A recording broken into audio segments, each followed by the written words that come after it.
I'm not here to make you stay. I just need one moment right. I'm not asking you to change. I'm asking you to be real. Give me 1 hour with your heart. 1 honest minute in the dark. Don't hand me, you'll be fine. Like I'm easy to discard. If this is goodbye, don't make it cold. Don't make it quick. Don't lose control. You can leave, I won't fall apart. But don't abandon me. Give me 1 hour with your heart.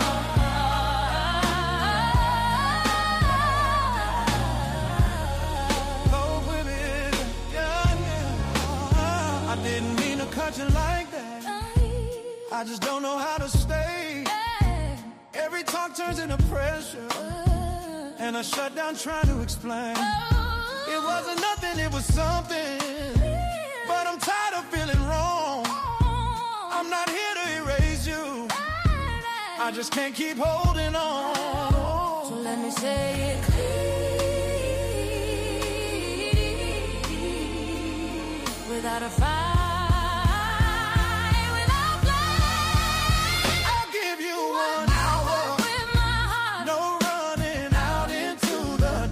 But don't ask me for forever when I don't know where we are. If this is goodbye, I won't make it mean. I won't pretend September wasn't real. I can leave, but I'll do my part. I'll give you 1 hour with my heart.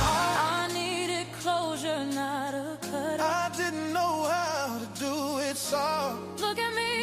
Don't make it smart. I'm looking sad. What we were, I wanna just can't be yours. Give me 1 hour with your heart. I'll give you 1 hour with my heart. If this is goodbye, don't make it cool. Give me 1 hour with your heart. that's all I wanted. Give me 1 hour. You deserve that.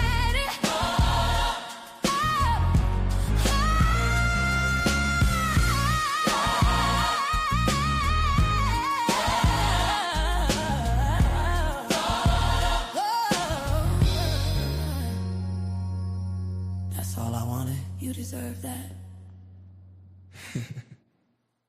Her. Don't rush me.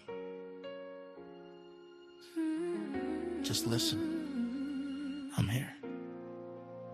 You said my name like it was finished, like you already made your peace. I smiled like I was okay, but inside I couldn't breathe. Since September we've been building, so how you drop it overnight. I'm not here to make you stay. I just need one moment right. I'm not asking you to change. I'm asking you to be real. Give me 1 hour with your heart. 1 honest minute in the dark. Don't hand me, you'll be fine. Like I'm easy to discard. If this is goodbye, don't make it cold. Don't make it quick. Don't lose control. You can leave, I won't fall apart. But don't abandon me. Give me 1 hour with your heart.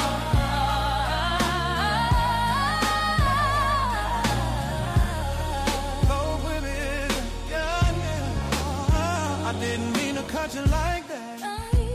I just don't know how to stay. Every talk turns into pressure, and I shut down trying to explain. It wasn't nothing, it was something. But I'm tired of feeling wrong. I'm not here to erase you. I just can't keep holding on. So let me say it clean, without a fight. I'll give you 1 hour with my heart. No running out into the dark. But don't ask me for forever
turkey, okay? I totally respect you wanting to put a pause on whatever this is, but I don't have anyone else I could talk to about this stuff. Like, I need you. This is nothing. It has to be. You Hey guys, welcome to LBB91 Coaching. Listen, we are back with another episode talking to you guys about Bel Air. Yes, I recently caught up and I'm on season 3. I haven't got season 4 yet. But I was watching it and I was catching up and seeing so many different attachment situations happening on that particular show. I think when I look at Bel Air, I'm looking at some of the behaviors between Carlton and Amira. If you don't know the particular people involved, the people who were just having a conversation there was Carlton and Amira. And the backstory behind this is that Carlton has unfortunately been in rehab because of his drug use. And he's met this young lady, Amira, who's been helping him through the rehab. She was also in rehab too, and they helped each other in that space. They've now come out and they're out now doing AA meetings and sponsored meetings to make sure that they can get through this rehab and get to the other side. And so in season 3, we see Carlton coming to find Amira because he's pretty much fallen in love and cares about her. And because he also associates her with his recovery, he goes to find Amira at an AA meeting, which is what her own meeting. And he tells her that he needs her. And that not only does he want her, he needs her because there is no one else he can talk to. There's no one else he can have this conversation with. And I don't know if you've ever been in a situation like that. Have you ever been in a situation where you are in such a dire pickle or something's happening to you where you feel like there's only one person in the world who can really understand or talk to you or have this conversation with? And that's where Carlton is. And so we're going to discuss a little bit about the anxious or fearful avoidant attachment style, kind of actually a bit both. And then also talk a little bit about the codependency. And so we're going to break that down in the next hour or so with you guys. So if you're around and you love Bel Air or even just love attachment styles, this is going to be a great conversation. I will have my co-host here in a few minutes as well to come and help me with that conversation. Not a problem at all. But I will kick off this conversation. I think this is such a powerful topic to be able to discuss because I think there are things inside of this that we need to be able to break down. So if you're watching us, make sure you're liking, you're sharing, you are subscribing. If you're watching us from Little Black Book 91, thank you very much. I appreciate that. I want you to use a link in the description box and click onto the YouTube called LBB91 Coaching. Go over to that side because the Little Black Book link will be closing in a few minutes. I just want to give you guys a little bit of a taster of what we're doing every Monday at 8 p.m. On our LBB91 Coaching channel as well. Okay, look, let's get into this because I think this is something that we can all relate to, right? I want to be able to break this down so you guys can see what is happening here and why I said it's a bit of a codependency as well as attachment issues going forward. Let's play this clip. Right, look, I need you. This is nothing. It has to be. You stalking me isn't going to make this shit any better, okay? Stalking, You know what? Now, what's really interesting about this particular scene here, and I see my co-host come through. What's interesting about the scene here is that, like I said, it's an AA meeting. He's obviously crashed the AA meeting and told her, why are you ghosting me? Why haven't you spoken to me? You know, I've been looking for where you at and, you know, what's anything wrong? And then he blurts out that I need you, right? I need you. And I'm sure we've all been in that space. You know, we've all written lyrics as well. You know, you're the air that I breathe. And if you're not here, I'm never going to be alive. And all that kind of stuff we said as youngsters, right? But now we're looking at it from a different perspective as adults looking at relationships. That need that he's describing here isn't one of, you know, you're the wind beneath my wings. This is a need where it's almost as if he can't be sober and he can't actually recover from his rehab without her. He's putting a lot of weight and stock into her. And it's interesting because when we talk about attachment styles, you know, we can see it, we can talk about fearful avoidance or anxious or dismissive avoidance. But what I was kind of almost touching, what I was almost kind of coming to this place was almost a little bit of codependency, right? I have a little bit of a description of what codependency is. And it's commonly described as a dysfunctional relationship dynamic where someone sacrifices their own needs, well-being to manage or carry the other person, often creating a giver-taker imbalance. In essence, we see in some aspects where another aspect of codependency can be where someone almost plays a role where they almost believe that they are responsible for the other party. And if they're not there, you're not going to get better. If they're not there, you're not going to do well. If they're not there, you can't function, almost, in a sense, right? So you're almost the person who believes that, almost, who's an enabler, almost, in a sense, believes that without their input, without their action, without them being involved, the other party almost cannot exist. And this is really a difficult place to be, because you end up becoming a caregiver for that particular person, or caretaker for that person, which is what I think Amira is trying to avoid, right? I mean, there's a better way of obviously doing it. She told him to get lost and said, basically, I'm an all or nothing person. But in essence, what she was trying to avoid as she got triggered in that moment was that codependence aspect, where it's like Carlton's whole, I'm going to be whole sobriety and I'm going to stay away from drugs is solely dependent on her. And I can understand that feeling of being trapped, that feeling of being a caretaker, that feeling of being responsible for somebody else when you don't even have enough for yourself. But look, we're going to go deeper into that. Let me get my co-host on, discuss more of this topic, because I think it's going to be a very powerful conversation. And I think we're really going to be able to touch on some real deep things going forward as well. Again, please do me a massive favor. You're liking, you're sharing, you're subscribing. And if you are on the Little Black Book channel, I do want you to click on the link that's in the description box. It's pinned. Click on it, jump over to the other side, LBB 91 coaching, because we're going to break some stuff there. If you love Bel Air, then this is going to be the breakdown for you. Let me bring on my wonderful co-host, Precious. She's a wonderful co-host of mine, very deep, very intellectual, very understanding, and has a wealth of knowledge and wisdom to be able to dispense to you guys today as well. I haven't got an AI video for her this time, but don't worry, next time I'm gonna have an AI video for her as well. How you doing, Precious? You right?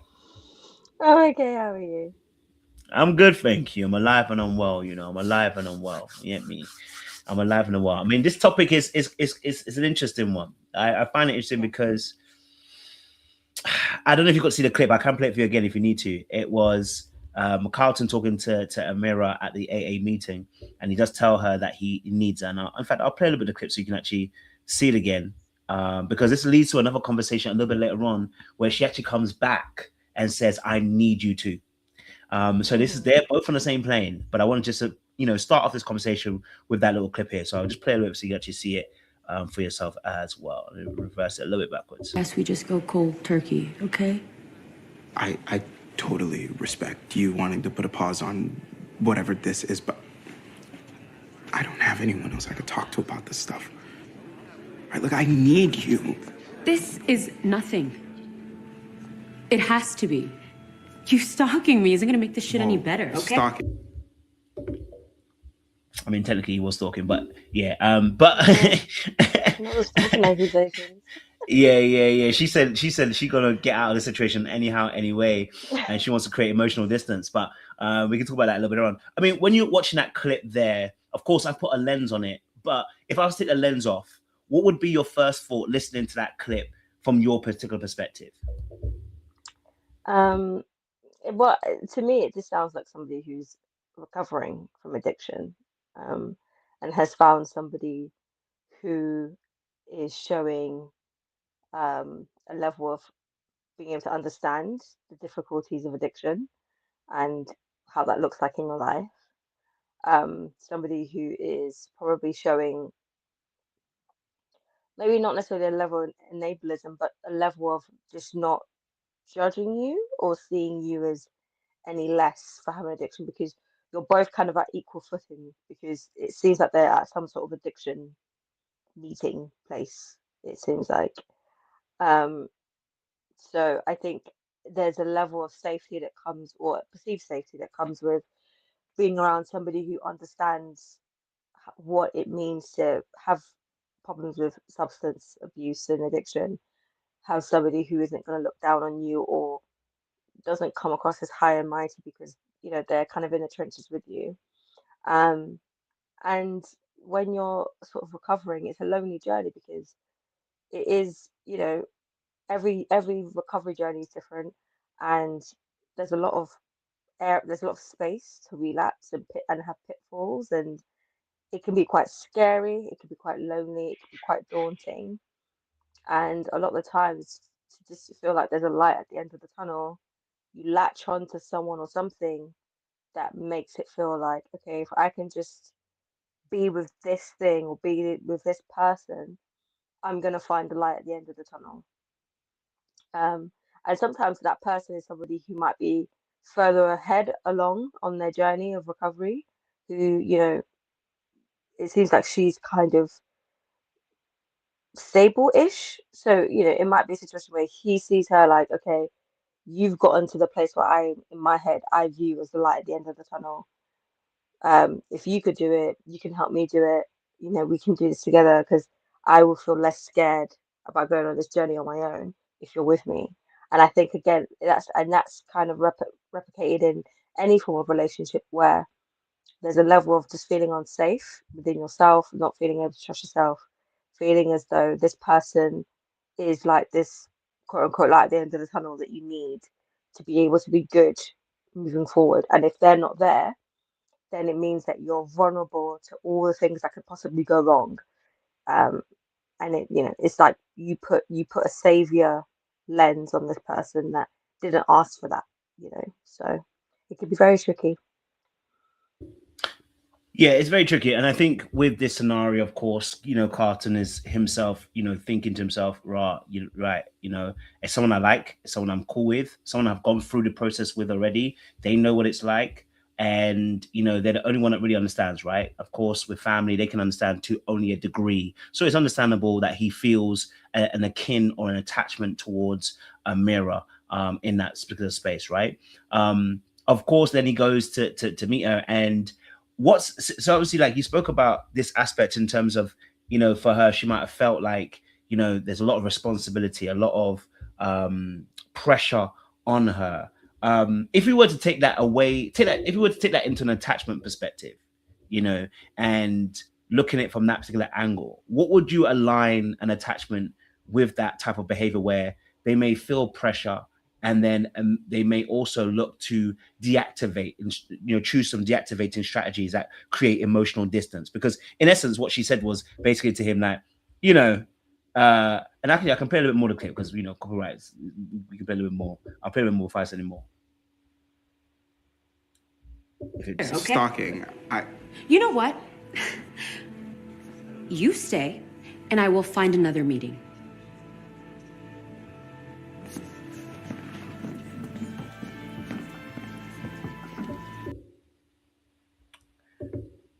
Well, obviously, she created a distance, in essence, with some level, I guess, for me anyway. And I said it because I've watched the show, right? So in the next clip, she actually comes back and says, I need you to, just to give you a bit of context of what's happened. So this is not a one-off thing. She's going to come back, say, I need you to. They're going to end up dating. So not to spoil it for you, okay? But they're going to end up dating, okay? They end up kissing when they come back to you, when she comes back. So I can play that clip in a second or two. But I saw it as deactivating strategies. What would you associate with an attachment style that begins to deactivate in those kind of moments where someone feels like they may be feeling like they're trapped or being responsible for someone else, or feeling like they are having to take care of somebody else and not necessarily wanting that responsibility, but never really also articulating that out verbally? I mean, there's definitely a level of avoidance there. I think it's difficult to see. It's difficult to pinpoint of it being, I guess, with the added context that she comes back. I don't know if you can fully say it's a fully just avoidant attachment, because she comes back on her own volition. So I think there's a level of maybe some like fearful / dismissive stuff there. Maybe dismissive, because I think with dismissive avoidance, there's a level of like, I don't want the responsibility, but then also, if you actually have feelings for that person, you like that person, you probably are inclined to come back. But you're probably just going to be more. You're probably just going to be more motivated to have the relationship center around you than the other person, and that can be seen in coming back saying, "I need you now."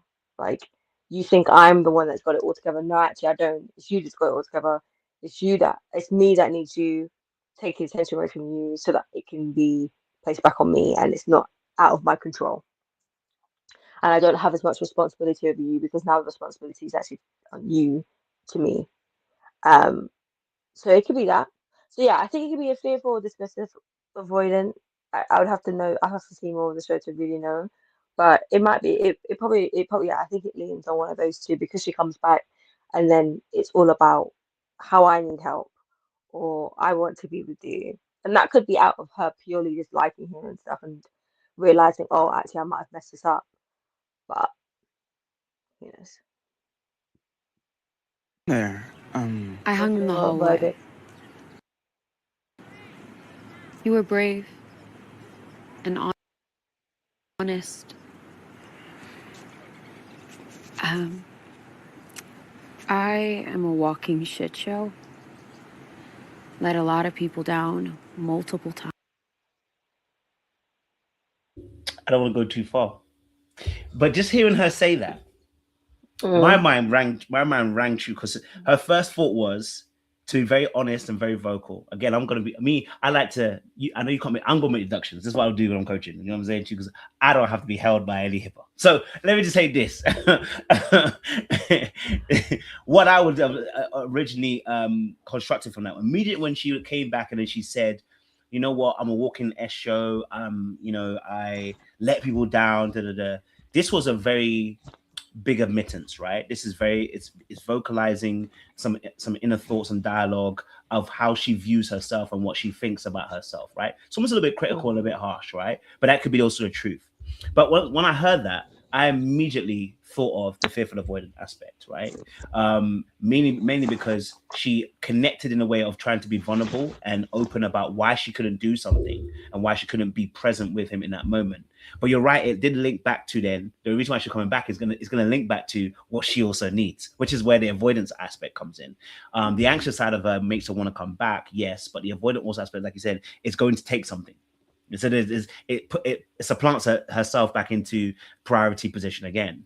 But it was interesting to hear her almost talk. Yeah, I guess it was in some way almost negatively about herself. She was being honest, but she was saying this is what I'm struggling with. And I just think to myself, as a dismissive avoidant, yeah, we might say that, but we're more inclined to kind of come back and then almost act like nothing's happened.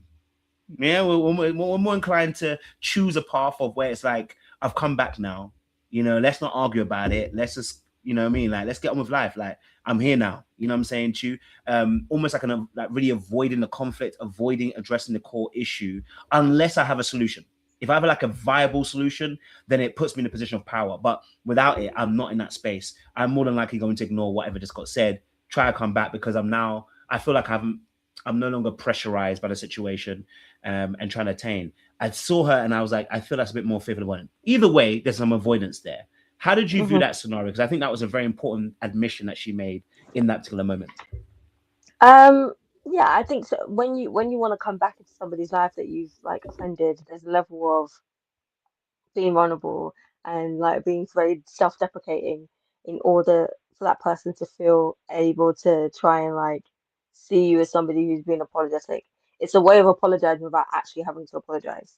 So I think that's what tends to happen. Like when somebody comes to you and goes, you know what, like I'm a mess. Like obviously you know I'm a mess. Like I didn't mean to do all of that stuff. Da, da, da. That's just them apologizing without actually having to say, hey, I'm sorry. Like this is what this is what I did, blah blah blah. So um that's very expected for somebody who kind of is in that fearful avoidant cycle a little bit, especially if, like if you just want to avoid and you want to butt someone up basically. But it's interesting, it makes me think about how, as you were speaking and you've asked me this question, which I've probably now forgotten because my head is my ADD. But it makes you think about how addictive fearful avoidance, being a fearful avoidant can be for the person who is a fearful avoidant and the person who's with a fearful avoidant, because you kind of get like, you get the best of both worlds. You get somebody who like is probably like all about you, and then who can like dial it back again when they see, okay, I'm overstepping the mark. So it's very like seesawy. So I can imagine for someone who's got addiction problems, that becomes an addictive cycle that goes into that relationship of like that push and pull, push and pull. So yeah, I can imagine I forgot the question. What was the question, Koja? No, it was just your perspective on it and what you saw and how it Yeah, comes back. so So you're fine. yeah. So it's that seesaw thing, isn't it? One moment I'm pushing you away, saying, "Hey, you're being a stalker." Next, I'm going, "I think you're really brave, for what you said. I'm a mess." And it's like, make it make sense, my girl. So yeah, so it's that push and pull. And I think when you're already somebody who needs that kind of risk reward, it can become an addictive cycle. It's interesting that you said that very powerful statement about the push pull becoming the almost addiction Mm. replacement, which obviously replaces almost that feeling of having a drug, going high and then the low, right? And as you're talking, it got me thinking about her original response in terms of saying you're a stalker, which I said obviously I felt like it was a deactivation strategy to kind of like push him away, but also something if she was a fearful avoidant, this could also be the fearful avoidant lash out, which is that sometimes when you are afraid and you don't know how to handle the situation, not sure how to progress forward, the lash out can come out, Hmm. right? Yeah. In that space. So the word stalker is a lash out, and it's like after you finish and you've said all you've said, and you've kind of now calmed down and you've come down from that emotional arousal, then there's that kind of like, oh my god, what have I done? You know what I mean? Especially if the person doesn't come after you, It, then your anxiousness gets triggered. And you're like, oh, hold on, wait, hold on. It's been 2 days. Why haven't you called me? Okay. So it's a Precisely, cycle. precisely. I don't know if he did call. I don't think he did call after that because I think No. once she says a stalker thing, I don't think he could. Yeah, he stood So his now she ground as found he him at his should. place. Exactly. So Exactly. She came to him. She was like, now she oh, came wait, to hold him, on, no. There you go. and That's that it, got links to the giggles now. addiction. But then that does link to the addiction aspect, right? And I think that also is something when I'm always trying to talk to clients about if you are dealing with any attachment style, that the over focus on the other party's behavior will cost you your own sanity, right? Because for Mhm. instance, if you try to, let's say with the young lady here, she's called you a stalker and then she's come after you. If you're then not focusing on how you feel, right, and what's actually happening with you, you're going to identify with the event, which is okay, she's come back. Okay, cool. But the cycle's about to start again because nothing's been Yeah. solved. You know what I mean? Mhm. So then there needs to be that conversation around what are our standards, what are our behavior values, how do we want to engage, how can we make this safe so that this particular behavior is not happening on a regular basis, because of course it's not going to stop immediately, but what's not going to stop on a regular basis, how does it even affect you? The fact that she's called a Yeah. stalker, now she's coming after you. We haven't even spoken about how that's even affected us because we're so happy that the person's come back. And that usually is the indication of the wound that we also have within ourselves, that we are not able to even pay attention to how we feel in that moment. We're afraid maybe, or we are anxious or whatever, because we've just got them back. We're scared we're going to lose them again. I just lost you a minute ago. So now I gotta be careful how I speak to you now. You know what I mean? Yeah. But I think it goes back to what I was saying before about like her trying to apologize without actually apologizing for what she and Mm, acknowledging what it is that she said and did. And I think it also goes back to the idea of like it's almost like um a fake idea of progression, of growth. Because I bet you any money she's gonna leave that situation thinking, oh, I've grown. mm, I lashed out, I did all the things, but I came back, apologized, I was vulnerable because I told him my life is a mess. I did all these things, I made amends. It's gonna be viewed as this like fake progress being made, but actually there's no progress being made. All it is we're going around in circles. And mm, sometimes, especially if you're somebody who is over therapizing things in your life, or there's areas where you're like, okay, I need to improve, I need to improve, I need to get better, I need to change. That false idea of like, oh, I'm getting better, or I'm learning, I'm healing, it's a work in progress. And actually, when you look at it and you look at the span of what's happening, you haven't actually progressed at all. You're still in the same cycle. It's a different problem each time. Um, but so yeah, and that other person is just so busy trying to keep you in their life, they don't have the capacity or the wherewithal to think about actually why is it that like this is happening all the time and it's the same things over and over again. They don't have the capacity to look at that because they're so busy just trying to keep you like in their life, really. So yeah, it's an interesting cycle for sure. I don't know where I would put Carlton though, because you could say he's anxious, but he didn't go after her, or maybe he was waiting. Who knows? That's very true. But you could say you could argue dismissive avoidance, but I don't know. He might just, unless he just refuses to bring it up again, and he's just like, okay, cool, we're good. But I don't know. You'd be better placed to tell me. I don't remember. There, so. I don't remember even if he did. I can't remember. I class him as more anxious, to be honest. But at least he sits in the anxious side of things for a lot of the episodes. So that doesn't mean that he actually is anxious. He can still be fearful of avoidant. He can still have the avoidant perspective, right? But because of the person he's with, he may find himself more on the anxious spectrum. Because of course, some people are on the spectrum when it comes to fearful avoidance. At least when it comes to the dismissive avoidance, that's all you, my guy. Because he doesn't give me fearful. He doesn't give me dismissive. Okay. There's nothing in there he was giving me dismissal at all, boy. Because even go there and say I need you is crazy work. To go in there and say I need you. Yeah. The only reason why we're saying that is to manipulate you, because there's no way we're going to admit that we actually need you. But then he could be. Nah, he was being genuine. He was being genuine. Yeah, but it could be both. It could be both of like, I'm being genuine enough to manipulate you, and then he still didn't work. He's like, shit. Then okay, but then she came back. I wish I could say that about Carlton, but it's not. And then he's like, it worked. Now, if it was Will, I could understand that, but it weren't. It's Carlton. That ain't his MO, unfortunately. He a little bit too clean. And, pace back a little bit. Multiple times. Been there. So, the thought of someone needing me. I shouldn't have put that on you. I'm sorry. But what scares me even more, I need you too. You see, and in my toxic days, she would have had me. I'm sorry, I would have come back. After that, I need you too. It's a dual purpose, isn't it? Like, it's like I'm acknowledging that you need me, and I'm also acknowledging that I need you. It's now seen as like a reciprocal process, even though it isn't. But like, it's seen as a reciprocal thing where you both need each other. It's like a us against the world type feeling. You've got this inbuilt partner now who's going to ride the ups and downs of life with you. It's an intoxicating feeling to have that, so it makes sense. It is. I've been there, so that's why I'm saying to you, that's my toxic side.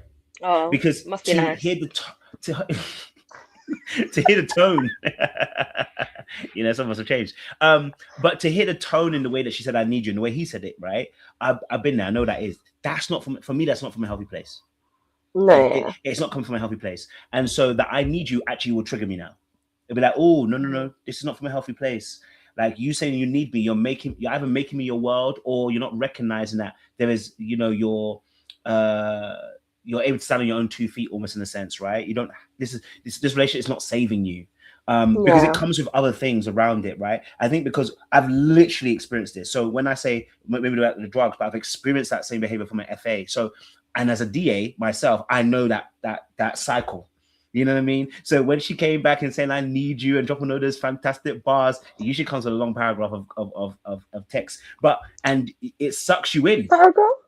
Yeah. It sucks you in because what the person's also, and it's not all bad. Again, it's really to understand something. It's not all bad, because when, for instance, the FA decides to explain everything, for someone who's a dismissive avoidant, this is very important, because actually this is somebody who's actually willing to take time to say, this is me. See, this is why I'm doing everything I'm doing. Because for the dismissive avoidant too, one of our things is rejection, right? So we want to know why something's happening, because we have to put stock in the why.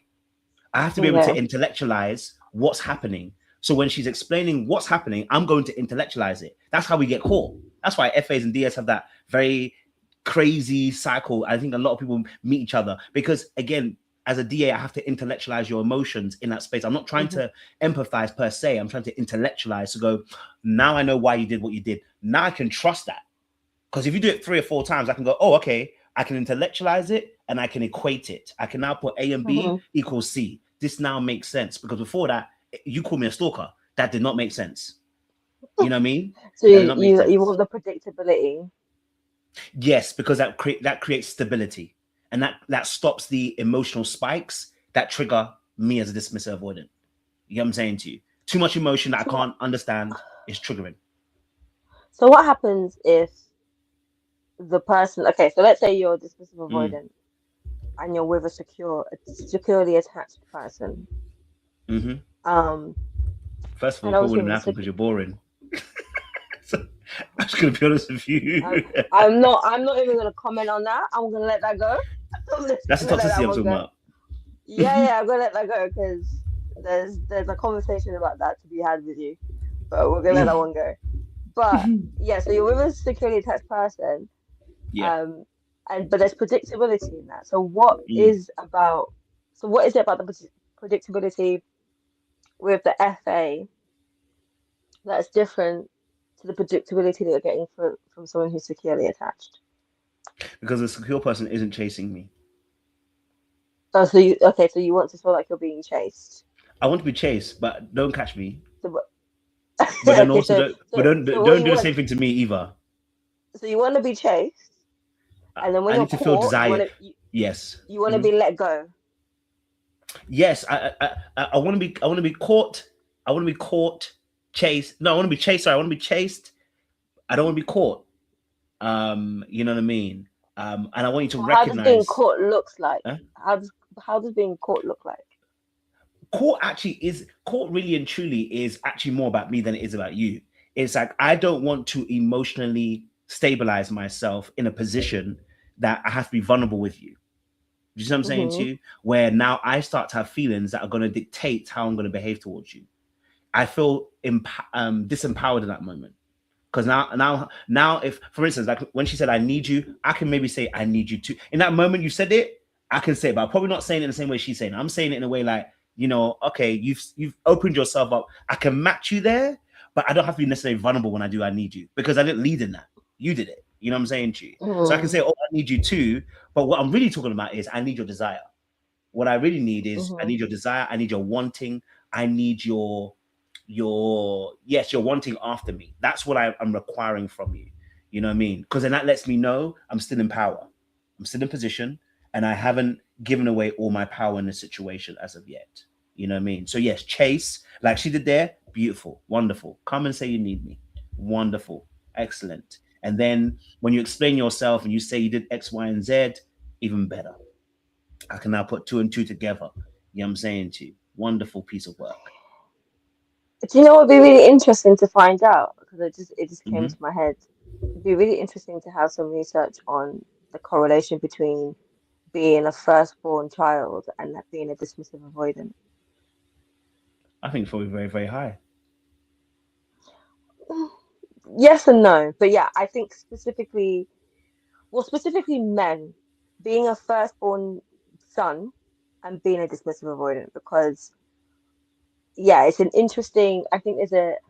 I feel like I can imagine where that pattern started from. Mm. Yeah, come from African parents, right? So you have such have African parents who, being strong. You have to. You're the firstborn. You have to go out into the world. You must go and stamp your mark, and there's no one going to help you. Really and truly, I can actually pinpoint some of those behaviors where they're coming from because I can see them. So things like you got to go. If I've got to go somewhere, make sure you know how you're getting there and getting back by yourself because I'm not coming to pick you up, right? I know there are key moments in my life that maybe like I'll go and play football or an award show. Maybe my mom might turn up for some of the award shows, one or two of them, but most of the time they weren't turning up, right? Mm, Then obviously being a firstborn, you have to learn things and you have to look after your siblings. You lose summer holidays. You're always in a position. You're pretty much parentified early on, right? So you kind of learn a lot of those things. You're literally a parent. You're disciplining. You're looking after. You're feeding. I'm changing nappies. I'm doing everything. I'm literally a third parent. So at that point, there is a dismissal of your own emotions because you really haven't had time to sit in it or be taught to sit in it because you never witnessed that with your parents either. When things were happening, they dismissed it too. So you never really learn those things in essence. Key moments in my life where things will happen. I try to explain myself, and they'll be like, "It doesn't matter what you said. You're still going to get beat because at the end of the day, you did X, Y." So that makes you very much conscious that emotions don't solve issues, and emotions do not get you rewards, and emotions don't pay the bills. So at that point, there is none of that. Let's get too emotional in that particular space, you know. So yes, in that instance, you do find yourself in relationships, kind of replicating that. But in this instance with here, you know what I mean. It's, as the young lady was saying, you know, and I need you and coming back and explaining. I think the parental or parentified aspect of me also goes, okay, you've explained yourself at least, you know, like, all right, you know, you look like you're being remorseful, but there is maybe this way the parentified, maybe, or maybe just be dismissive, avoidant, could be either two. You got one or two chances on this case. You do that another, you got two more times maybe maximum before I go, you're doing it on purpose and there is no comebacks from this now. I'm going to literally create an emotional divide between me and you that it's gonna be very hard to come back from. I can come back from it. It's gonna be very, very hard. It would require you to change your behaviors, and I would need some recompense, and I don't know what that recompense would be. I would need you to provide restitution, if that makes sense. Yeah, it's interesting. I guess I'm trying to contextualize it in of like, I think there's some let's say in the context of firstborn children, right?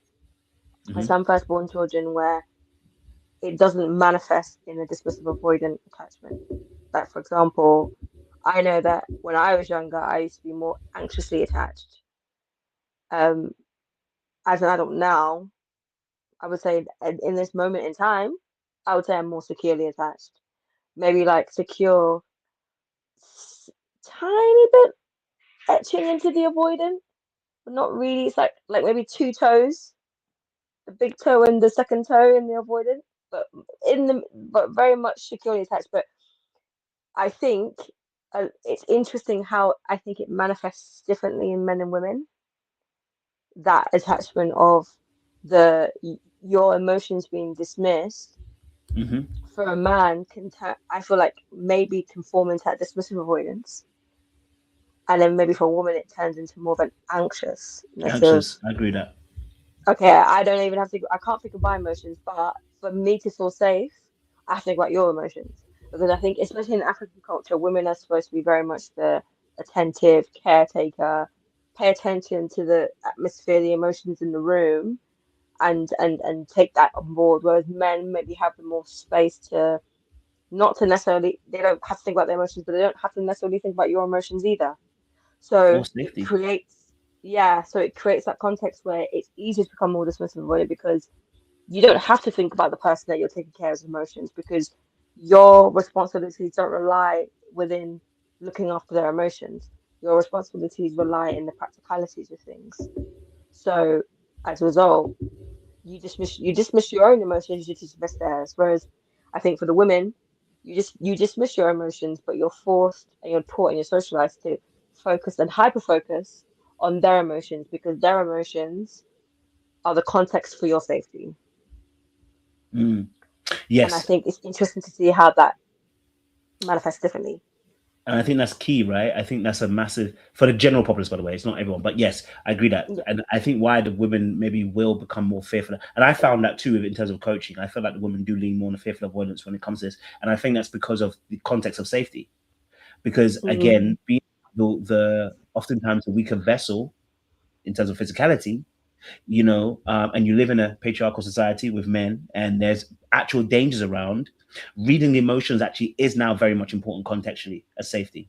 You know what I mean? In that particular aspect as well, right? So, and the way that you're also reared in that particular way as well, to be of servitude to a man or a boy, you want to call it one from young age, right? Whereas men are not necessarily always reared that way.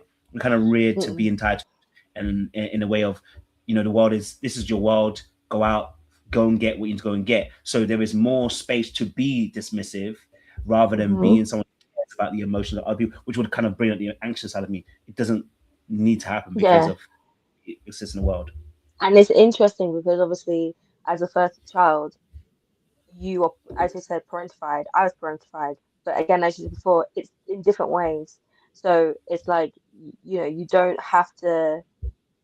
you don't have to necessarily equate those emotions and or to even take into consideration those emotions. Where I know I've got very much, I'm very hyper aware of energy changing, vibes changing, facial features, very much aware of like this person gave this, like you said this thing and this person looked at you this way. Did you not see that look that you just got? Like very, very aware of those things because you need those things to survive a lot of times.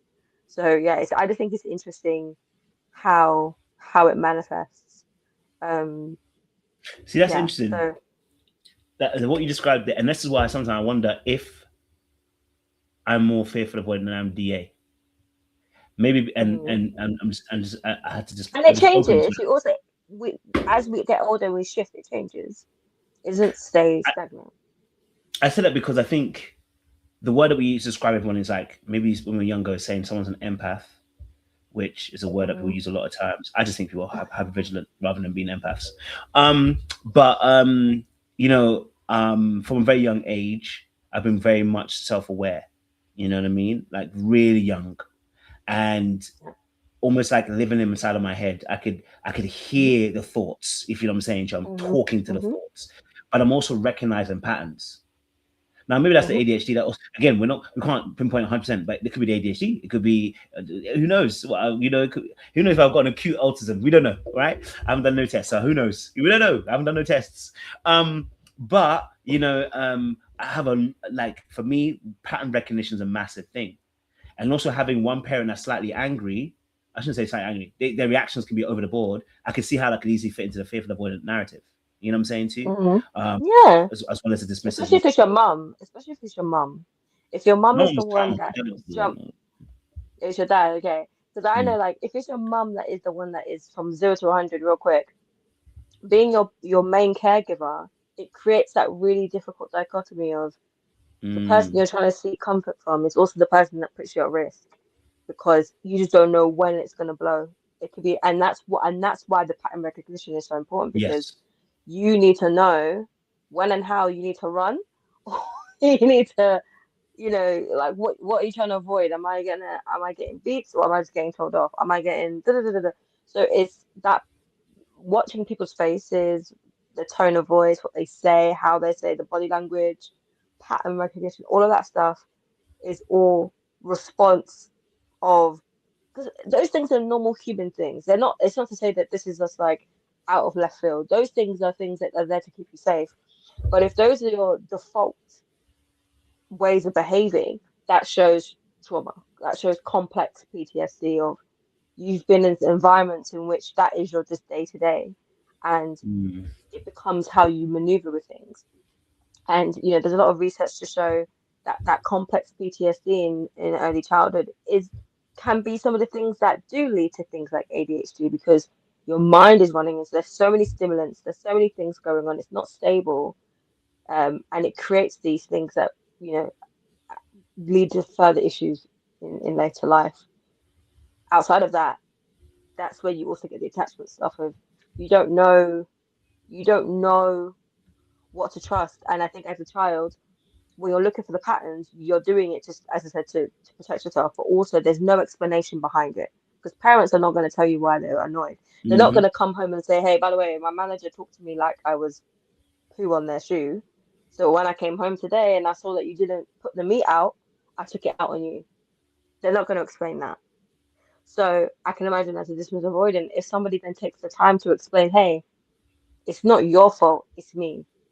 There's validation that comes out of that. There's safety that comes out of that. Of okay, it isn't me. I'm not the one at fault here because you've probably grown up in a household where if something went wrong, it was your fault, and there was no explanation as to why it was your fault. It was just your fault.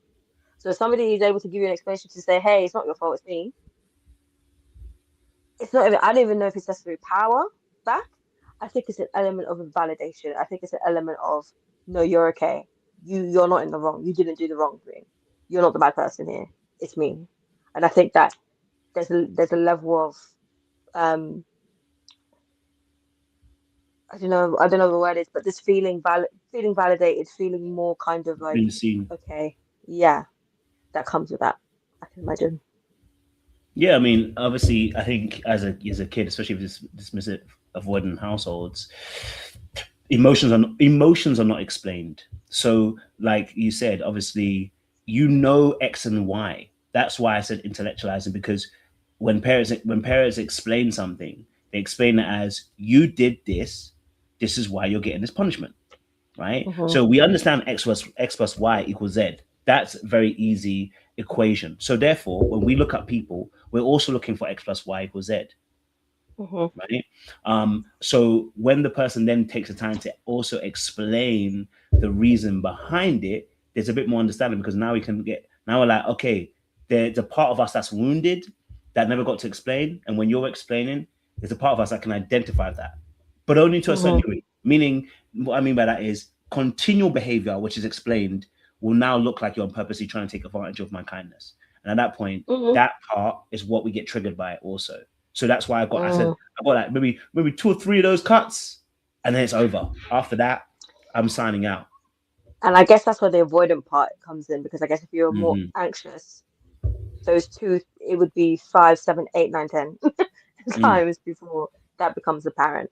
Um, or you would know it intellectually, but you wouldn't really be able to do anything about it because there's a lot of fear and of not being able to trust that you're making the right decision, or that things will be okay if you cut it, or that you might get rejected if you say something, or or it'll be made your fault if you say Hmm. something.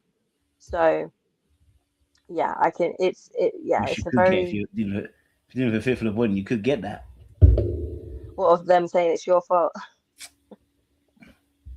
Not saying that we haven't got our own hangouts. We've got our own hangouts. We don't sometimes take Yeah, accountability, or we brush yeah. things off as well. Everyone's got their thing they work with, but and that's why I say it's I can't. I learned through the coaching people, you can't focus on the other person. If you focus Mm, on the other person, you'll lose sight of what needs to happen. For instance, if yeah, the yeah. FA comes back and then it's feeling like they I need you, and they're saying they're sorry, they're all those things, I have to be able to say, okay, cool, but give me a minute, because my natural response is say, okay, cool, and accept it. But then there's a delayed reaction. So maybe if I haven't actually really paid attention to how I feel, the reaction is going to happen. Maybe not now, but when I get home, I now suddenly feel, whoa, I didn't say anything back. I just let it happen. Da, da, da. And that's because now we feel a Yeah. safety being isolated and being alone. We don't co-regulate very well. So in this moment, me now having feelings, I'm putting that aside to make sure that this situation gets sorted out and I'm away from the conflict. But as soon as I get home, I'm like, nah, they just said this, that. And they're gonna come back and just say, I need you. And then da, da, da. And so now I have a choice to make. Do I go and have a conversation with you? Or do I hold on to this and let it go and let us continue as we go? In most cases, at the very beginning, you're going to say, I won't talk to them. I'm going to let it go. Because what's the point of having a conversation about the situation? The moment has gone, not recognizing that Hmm. the moment's what's actually causing delayed reaction. It's a loop. So every time you say Hmm. it's not the moment to talk about it because it's already gone, it's how much you're further delaying your processing power to be able to react in the moment when you have a situation. So we'll choose the avoidance. All right, Hmm. cool. So that's strike number one. The next time this happens, oh, we're on strike number two. By the time the third one comes, if you even get to the third one, we've got two choices. I feel we have two choices for dismissives. They go, depends on what side you go on. Some go into, I'm not saying a word. I'm just disappearing. Ghost. Straight up, gonna get silent treatment. They're ghosting. You call them, they're not listening. Text them, they're not responding. Just ghost, and it feels very scary for the other person because like they've gone cold, turkey like that. And then maybe for the other person, the other side is also that you'll get an angry reaction. It's like you've done this already. Like I've done this once or twice. Like I've told you that you're still doing it, and the person will say, "I've told you," not realizing they haven't said anything. In their head, have said it. You know what I'm saying to you, and then they translate the behavior as you're intentionally trying to hurt me now. I have to look at you differently. It's because I gave you some emotions. That's why you're doing so then we'll start internalizing it as, oh no, because I gave you vulnerability. That's why you're doing what you're doing. Oh, because that's what you did it. And you start realizing those thought processes come up in that space, and you have to do that to be able to create emotional distance. If I don't Hmm. blame you, I can't create the emotional distance I want to. I have to change that behavior. So yeah, oftentimes we just sneak away. We'll go cold. We'll ghost. or silent treatment, sometimes as a punishment, but sometimes also just to protect ourselves in that space. Depends on what you have to analyze what your motivation is as a person. But in that space, yeah, a lot of those things do happen. Sounds like a lot of work. Sounds like a lot going on. There is a lot going on. There is a lot going on in that particular space. But I guess I think, mm-hmm. and I was just gonna say, I think it's just interesting because I think even as you were describing it, I was like, oh, I can identify with some of those things. So that's what it makes me think of, like, at least when I was younger, I could definitely identify with a lot of those things. And for me, I think as I've gotten older, I thought about my attachment styles. My attachment styles were probably a little bit of all of it when I was younger. And as I've gotten older, I think I've figured out, actually, I ain't got time for all of this. It's either you're focused or you're not. Like all of this up and down, hoopla, left, right. I ain't got time. I'm tired. I am tired. I ain't got time for it. So I think it's interesting when you do hear those things and you hear how people process things and how they process your actions to them. Like especially when you were mentioning about um oh, the reason you're doing this is because I've been vulnerable with you. It's because I've given you emotion. I've let you in. So yeah, and it's like now it's like okay, now you're doing this because I've allowed you to. You're disrespecting me now. It's seen as a son disrespect, which is interesting. So yeah, I never thought about it that way, but yeah, it's interesting to see that, and I think you could probably imagine where that happened. You know, maybe times when in your younger when you're a child, where you might have tried to be vulnerable with a parent. Maybe you told a parent something that happened at school that you were like you didn't want the other parent to know, and then all of a sudden, other parent knows now. All you can hear is your parents in the other room talking about it, and you're like, "Sorry, what?" So it's like in those moments when you're like, "Oh, okay. If I'm vulnerable with you, you're gonna use it against me. If I cry or if I say, oh, I'm upset, or I take the risk, I take the psychological risk or this emotional risk to express how I feel or something, you are going to use that against me. And then later on, at some point in time when you're angry, you're going to bring it up again and say, that's why you do this and da da da da da da. And that's where that toxic relationship with vulnerability comes into play of them not being able to do it because now if somebody makes a mistake or somebody, you know, if your emotion, if you start feeling affected by someone's behavior, you start to view that as an okay. That means that like if I'm vulnerable with you and you turn it back on me or you do it, whatever, you know, that puts me in the same position I was when I was a child, kind of thing. I definitely hear that. Definitely hear that. Okay, okay. Oh, have I frozen? No, it's a bit jaggy, but it's you're Oh, not you can hear me. frozen. That's just me. It's just me. It's just me. Okay. Yeah. No. No. Obviously, bringing to where we are. I guess obviously our final kind of um perspectives, because obviously it's coming to an hour now.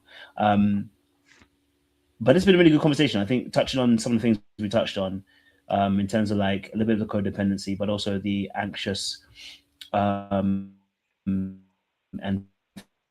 fearful, dismissive perspective. I think it's also quite an interesting play in that particular area as well. I think with this scenario,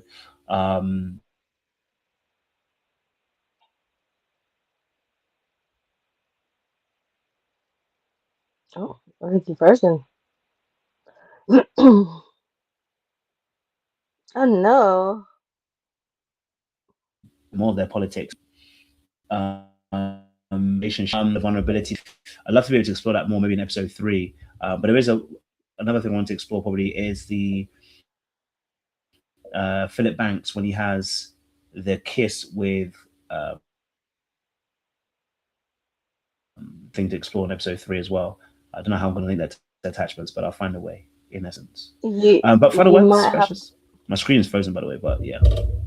Yeah, I was gonna say you might have to repeat some of that because the whole thing was frozen. I didn't hear a word you said, but I heard something about Philip Banks and a kiss, and I'm here for it. Um, Final words. Oh no, you frozen again. I don't know if people can hear me. Hold on. Are you there? You about?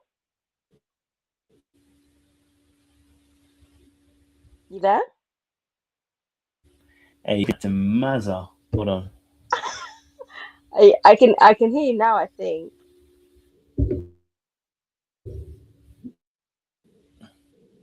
Yeah, Can you? I can hear you now. Hold on. Okay, you've unfrozen. Can you hear me? Yeah, I can hear you. I'm unfrozen now. Yeah, I see myself Yeah, slightly unfrozen, but I don't know what's going on. there's a delay, but I can hear and see you moving. So. Man, I don't know what's wrong with this It's thing, man. technology. It's Technology really likes to dirty. pick and choose when it wants. It picks and chooses when it wants. It's not your fault. It is what it is.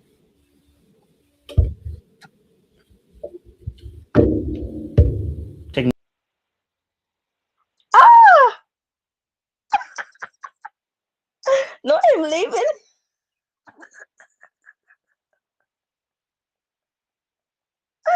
Hi guys. Yes, it's just me. I think I probably should leave. I think he left. This is hilarious, guys. This is crazy. Technology, it will do you dirty. Technology, it will do Technology. it for like 1 minute. It became the fashion show.